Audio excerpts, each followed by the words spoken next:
There's an Emuna Chitzoni and an Emuna Pnimi. Emuna Chitzoni is Mamale. Mamale is you hear a story. And you hear the story, so yeah, it's true. And you can prove it, and it works through the Seichel. So it's true on the level of Seichel. But maybe someone then will come and tell you a different story. You learn a Sugya, and then you have Pshat in the Sugya. But it could be you learning with somebody who's greater than the level which you've achieved, and then he'll slug up your whole Sugya and you'll relearn it in a whole new way. Because it was all the existence of the Sugya, the way which you learned it, was all toila in your Seichel. And maybe your Seichel is correct and maybe your Seichel is wrong, can be challenged. But then you have the Saivev, which is you saw something. By seeing it, you experienced it. Therefore, no sets of questions are going to be able to slug it up or to change your mind on it. So when you're reading Emuna books and they're telling about Yetzias Mitzrayim and great miracles that God did and all these types of things, these are all things for people who weren't at Yetzias Mitzrayim. If you're at Yetzias Mitzrayim and you experienced the 10 plagues, and then you had to get a proof that these things are real. So therefore, there's a big problem there. And that the proofs are for people who have no relationship. If you need a DNA test on your parents, that they're your parents, is very different to an adopted child trying to find his parents. And then through the test, he'll actually know, because he has a relationship with his parents, and therefore he needs proof. Who are these people knocking on my door? I need to know who they are. Therefore, through the proof of the test, therefore I will get my knowledge as on level seichel, but in a much deeper way, is that I know that you're my mother, I know that you're my father, and then that the proof doesn't do anything. So Emuna is the makif, so you know something beyond the seichel. You're touching places that the seichel can't reach, and the seichel only get you so far. But that beyond that, then you have the knowing, the level of re'iyah, the level of knowing. That's the Emuna. That's where the Emuna kicks in. It's where like you neshama know something to be true, and therefore the kashes, it's lamalam in a seichel. Kashes aren't going to make a difference to it. You're like, okay, it's good kasha, but it doesn't change your opinion on the matter. So seichel is actually someone else's idea that you're hopping onto, that you're agreeing with, that you're taking on. But the Emuna is you, and nothing can touch that. No one can take that away. As the Rebbe said, that Emuna is where a kasha doesn't weaken it and a raya doesn't improve it. It's like an unconditional love. That the Emuna is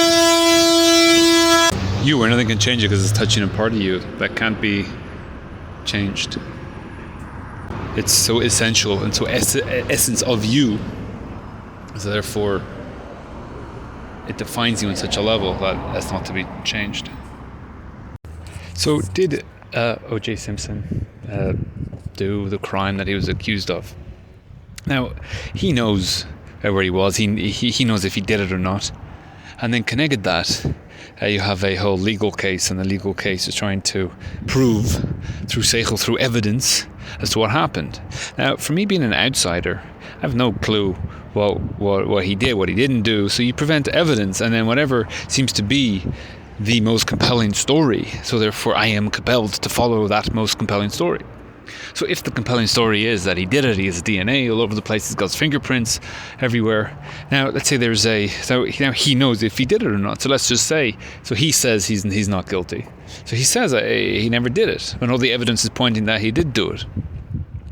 So is the evidence, presuming he's telling the truth and he didn't do it, so he knows he didn't do it, so you'll have questions on him. Well, look, you have your did you touch this knife? No. Well, why are your fingerprints on it? I don't know. Now, from an outsider, you can say, "Oh, look at that! It's clear. You know, you're just lying." And the fact that your fingerprints are on the murder weapon means that you did it, and you don't even have a reason why your fingerprints are on it. And so you have all these seichel, you have these reasons. So being an outsider, then these things are compelling. So you're creating realities through outside information. So this is all the seichel, and this is all like the bittul yesh, that you come in and you look, I don't know. There is a yesh. There is a you're using the information and the seichel and the logic in order to create a reality. That's all coming from the outside, because I have no idea if he did it or not. You're proving now. Some evidence can come later. You have the Birmingham Six that were convicted for blowing stuff up, and then it turns out years later that they didn't do it. You had new evidence that came out. That's completely different to. So again, any questions, any evidence is coming against them.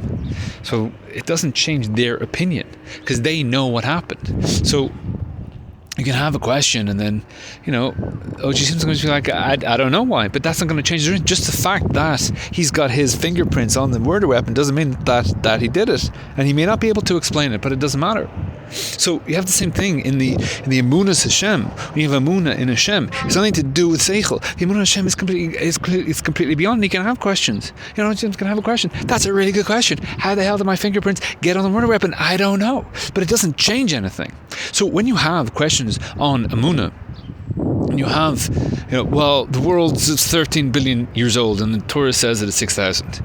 So now you say, I got such a good kasha, so then let's change everything, and then and then we'll make up a new religion.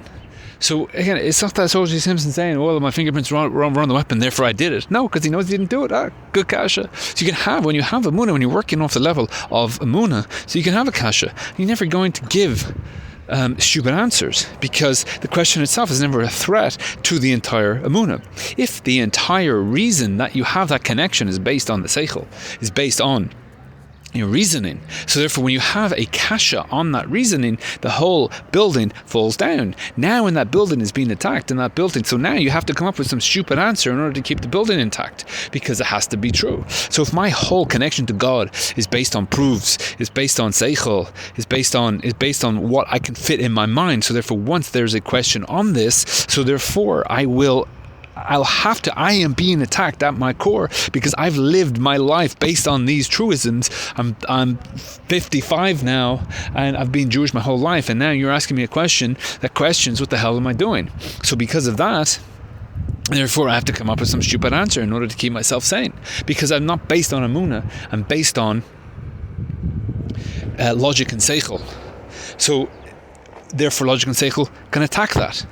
So if you ask a question, so a lot of kids, they have that connection, they have that Emuna, and they have normal questions, and then they hear stupid answers from people who don't have the Emuna, because it's been beaten out of them. It works for them, whatever their take is. So then they will say stupid things to people, because the question itself is a threat to them, and therefore they have to come up with nonsense. And if you have Emuna, I don't know, but that doesn't change. It doesn't say, if you're working off Emuna, you say I don't know the answer to that question.